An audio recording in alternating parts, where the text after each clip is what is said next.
95% से ज़्यादा स्टूडेंट जो केमिस्ट्री में स्ट्रगल करते हैं उनमें एक चीज़ कॉमन होती है, उनके बेसिक्स स्ट्रांग नहीं होते। इस वीडियो सीरीज़ में हम केमिस्ट्री के बेसिक्स को ऐसे समझेंगे कि भूलना इम्पॉसिबल हो जाएगा।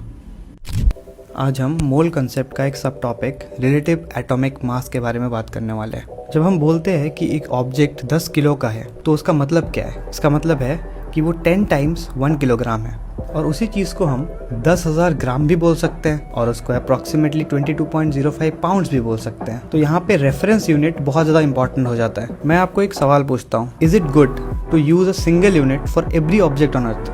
No, it is not good to use a single unit to measure mass of an ant and an elephant.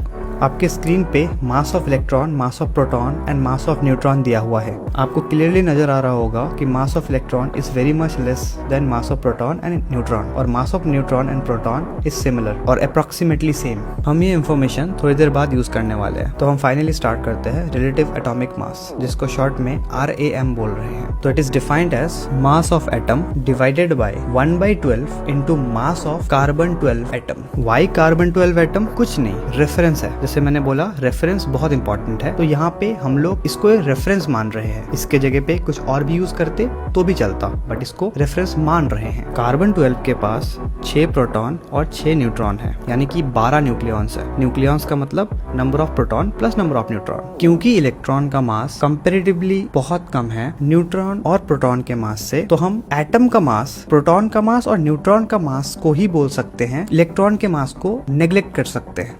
तो मास ऑफ एटम के जगह पे total nucleons multiplied by mass of 1 nucleon लिख दिया, और 1/12 into 12 which is number of nucleons जो C12 atom में है into mass of 1 nucleon of C12। देखो, मास ऑफ 1 न्यूक्लियॉन हर एटम के लिए सेम है। प्रोटॉन और न्यूट्रॉन का मास एटम के हिसाब से चेंज नहीं होता, वो हमेशा सेम रहता है। तो अगर हम कैंसिल आउट कर दे तो हमें मिलता है relative atomic mass equal to number of total nucleons.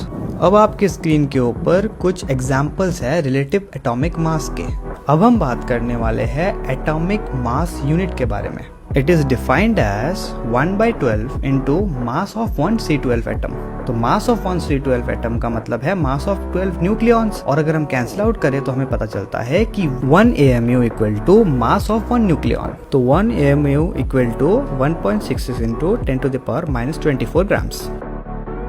तो अब हम एटॉमिक मास के बारे में बात करते हैं। तो atomic mass is defined as mass of total nucleons present in that atom, मतलब total nucleons multiplied by mass of 1 nucleon. तो मैं बोल सकता हूँ कि atomic mass equal to relative atomic mass multiplied by 1U या फिर 1 AMU। और हाँ, रिलेटिव एटॉमिक मास का यूनिट नहीं होता, लेकिन एटॉमिक मास का होता है। क्या होता है? AMU या फिर U।